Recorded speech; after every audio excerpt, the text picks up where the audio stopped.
The moment my sister leaned in and said, "Waste good food on you. That's cute," the entire ballroom seemed to freeze. Her dress caught every spotlight. My table didn't even get water or a place card, just a reminder of exactly where I ranked in this family. My parents didn't defend me. My dad even muttered that maybe I should go. So I did. I walked out past the whispers, the smirks, carrying something they never saw. Not anger, not shame. Before I tell you how everything collapsed around them, tell me, where are you listening from? And as for that moment, they had no idea what they'd just lost. I grew up in a quiet neighborhood outside Charleston, the kind with trimmed lawns, polite smiles, and families who looked perfect from the sidewalk. Ours looked perfect too, at least in pictures. In every framed photo lining our hallway, Brooke stood in the center, glowing confident, dressed like the sun was built just to hit her right. And me, I was always on the edge of the frame, a little too quiet, a little too observant, a little too wrong. My mother, Linda, never said she favored Brooke. She didn't have to. It was in the way her voice changed lighter, warmer whenever Brooke walked into the room. It was in the way she'd sigh at me like I was the static interrupting her favorite song. And my father, Charles, well, he measured human worth in resumes and salaries, and my work-from-home consulting didn't fit the image he wanted to brag about. You need a real job, he'd say, not even looking up from the news. But the truth was, I had one, just not one, he understood. My intuition has always been sharp. Too sharp if you ask my parents. When I was 11, I warned my mother that Dad's new business friend made my stomach twist. There was something off about him, his forced smile, his jittery hands, the strange energy around him I couldn't shake. Mom brushed me off, told me I was imagining things again. 2 months later, that same man drained one of Dad's accounts and nearly cost us the house. No apology, just silence. The kind that tells you the truth doesn't matter when it's coming from the wrong child. Middle school was the first time someone listened.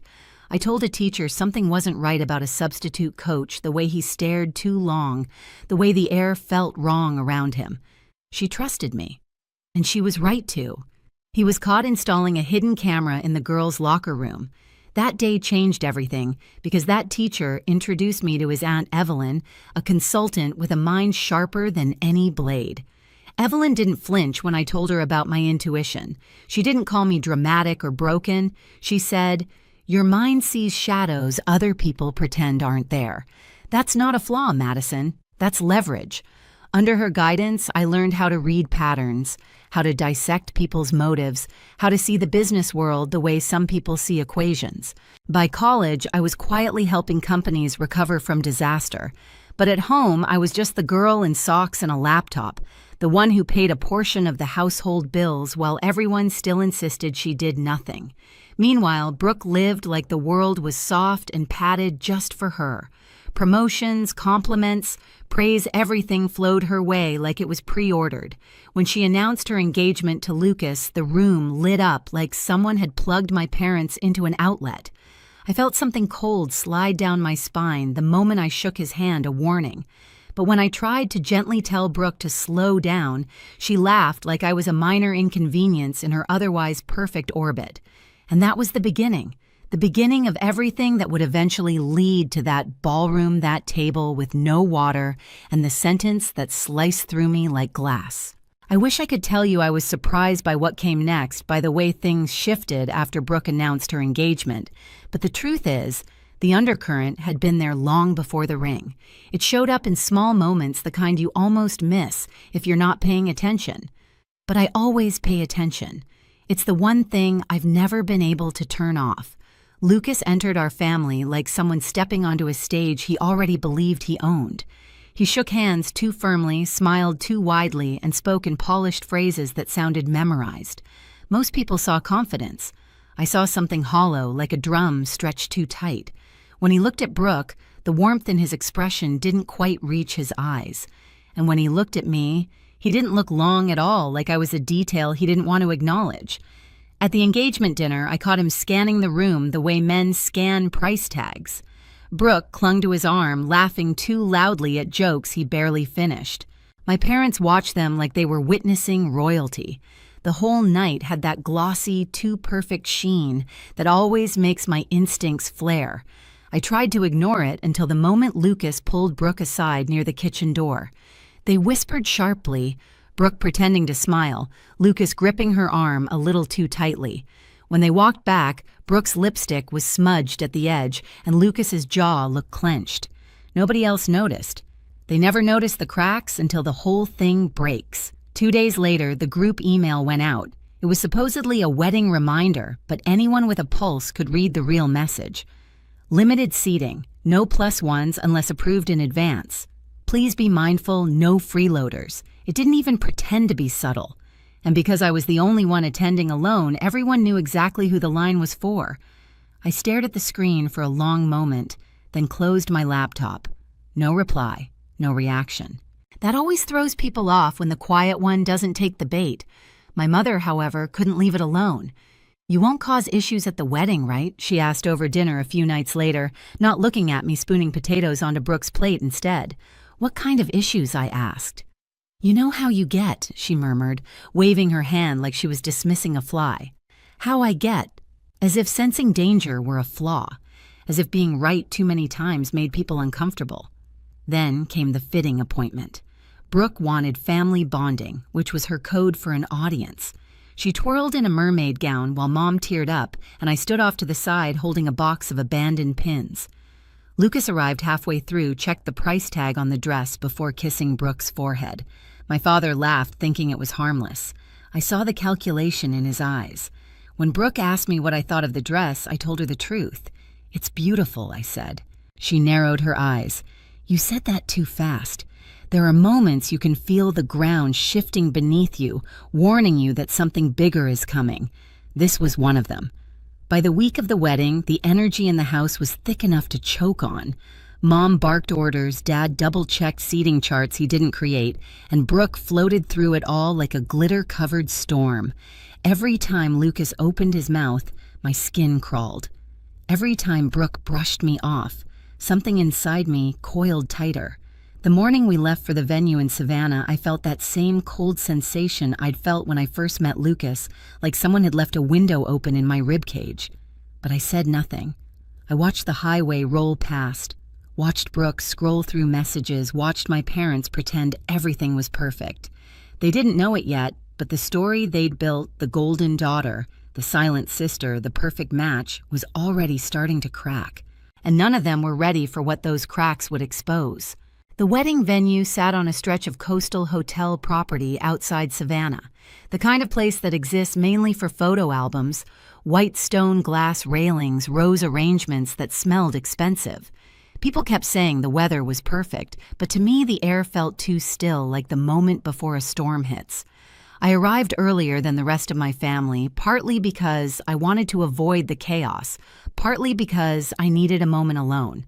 The lobby was buzzing with guests in pastel dresses and tailored suits, everyone talking about Brooke like she was the main character in their weekend. They barely glanced at me, and honestly, I preferred it that way. When my parents walked in, they gave me a quick nod before rushing to help Brooke with last-minute touches. I stayed back, leaning against a cool marble pillar, as Brooke swept through the lobby with Lucas behind her. She looked stunning, not just in the physical sense, but in the way someone looks when the entire world has convinced them they're untouchable. Lucas glanced at me once, and for a split second our eyes locked. The expression on his face wasn't annoyance.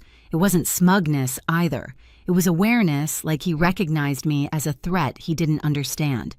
He immediately looked away. I should have said something. I should have warned Brooke again. But what do you tell someone who's already decided she doesn't need you?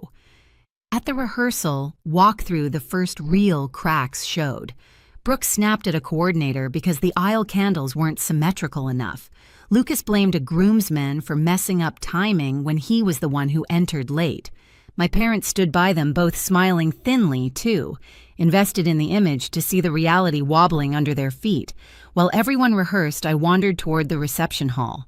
Most of the tables were already set gold plates, crystal glasses, towering centerpieces. It was beautiful in a way that almost made me forget the tension humming beneath everything. Then I found my assigned table. It was near the back. against a wall, practically hiding behind a pillar. No centerpiece, no water, no place card, just an empty setup that felt less like a mistake and more like intention. I stood there for a long moment, absorbing it. The hum of conversation from the main tables, the faint salt in the air from the ocean outside. The realization settling in my chest this wasn't an oversight. This was preparation for humiliation.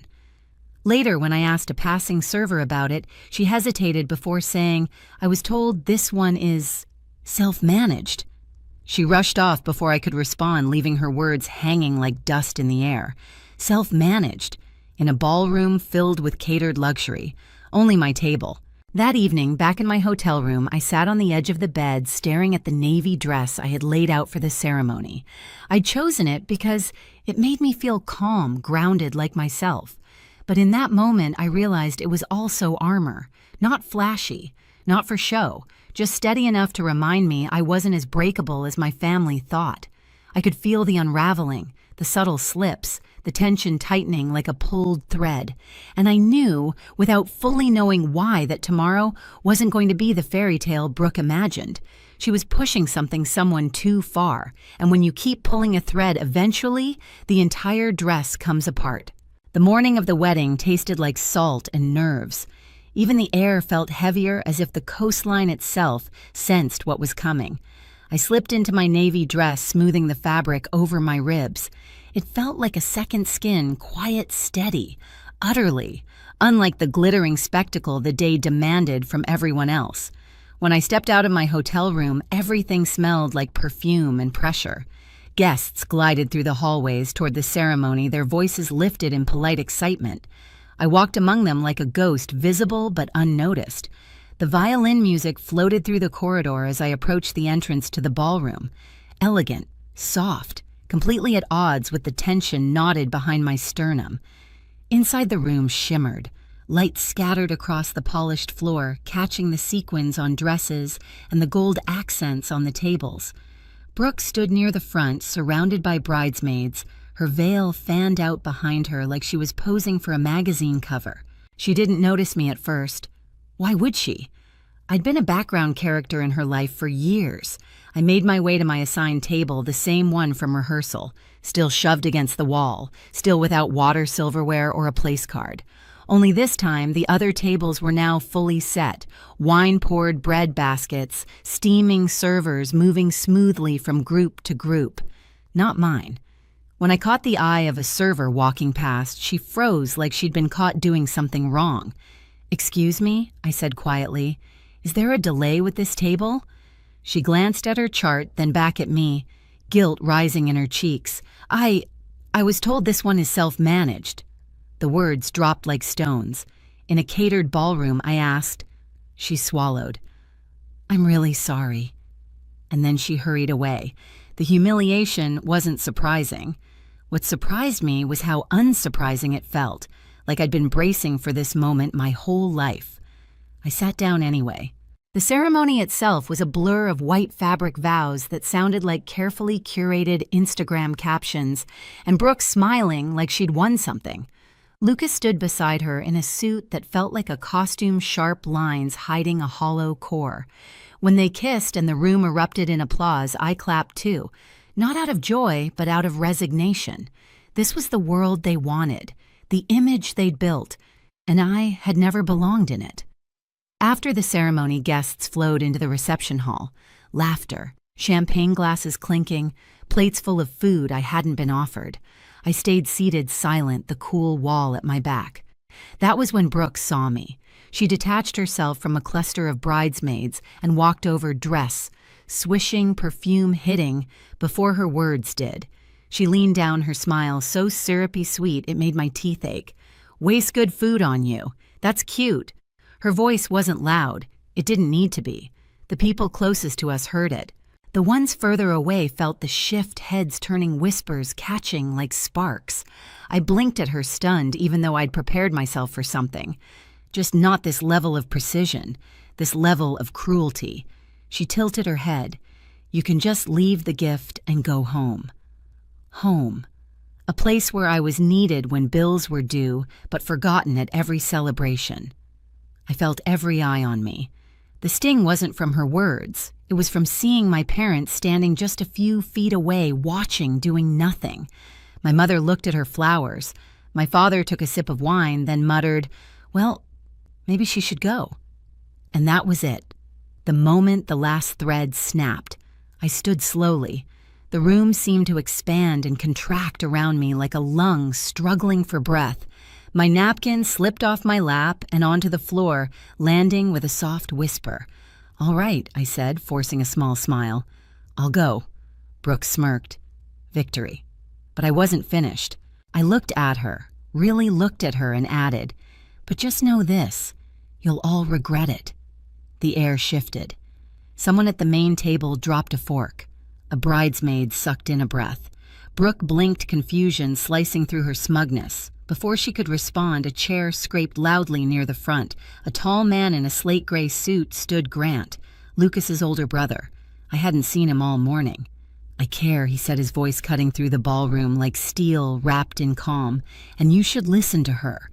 Every head turned. Brooke scoffed. "I'm sorry, who are you?" Grant, he replied.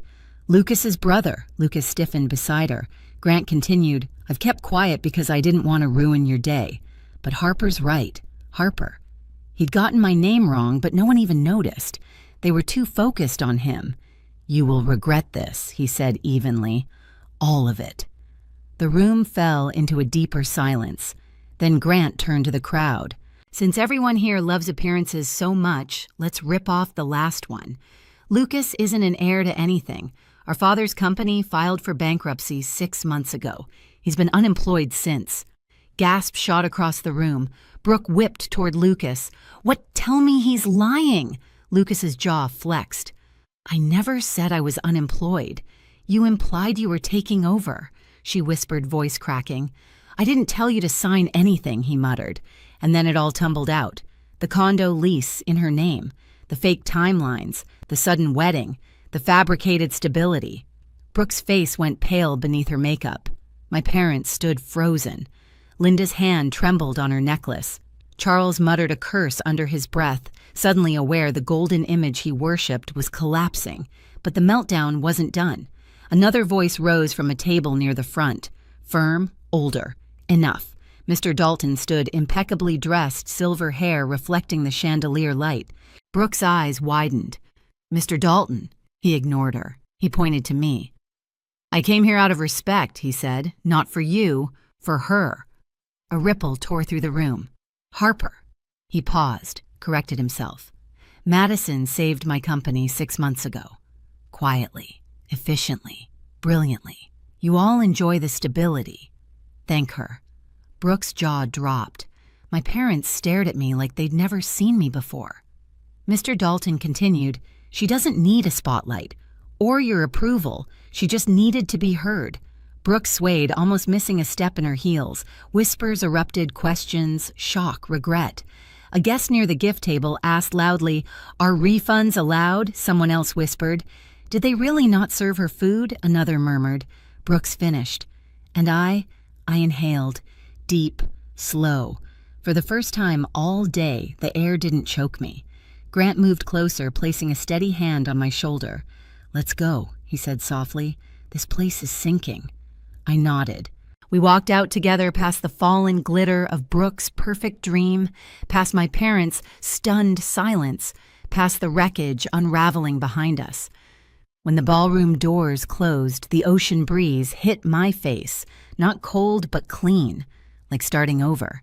Behind us, the wedding was burning. Ahead of me, something else was opening, something that finally felt like mine. The fallout hit faster than any of us expected. By Monday morning, clips from the wedding were circulating online, shaky phone videos of Brooke's meltdown, Grant's calm revelation, Mr. Dalton calling my name in front of 200 stunned guests. People love a polished disaster, and this one practically gift-wrapped itself for the internet. Lucas disappeared blocked. Brooke blocked Grant, blocked half the wedding party. He slipped out of the city before anyone could demand answers. The condo, Brooke signed for non-refundable. Payments stacked up like quicksand. Then the ripple spread to my parents. Without the money, I'd quietly been covering utilities repairs, even some of their overdue bills, their perfect facade cracked wide open. They rented out the guest room. Charles picked up part-time work. Linda started selling antiques online, pretending it was a hobby. They didn't call to apologize. They only called to ask if I could help Brooke through a hard time. I didn't take the call. Meanwhile, my world finally expanded instead of shrinking. I moved into a small apartment in downtown Charleston.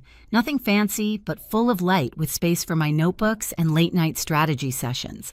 After the wedding fiasco went viral, in business circles, clients reached out nonstop. Mr. Dalton introduced me to 2 CEOs. Evelyn nearly cried when she saw my calendar filling up. For the first time, I wasn't surviving my life. I was living it.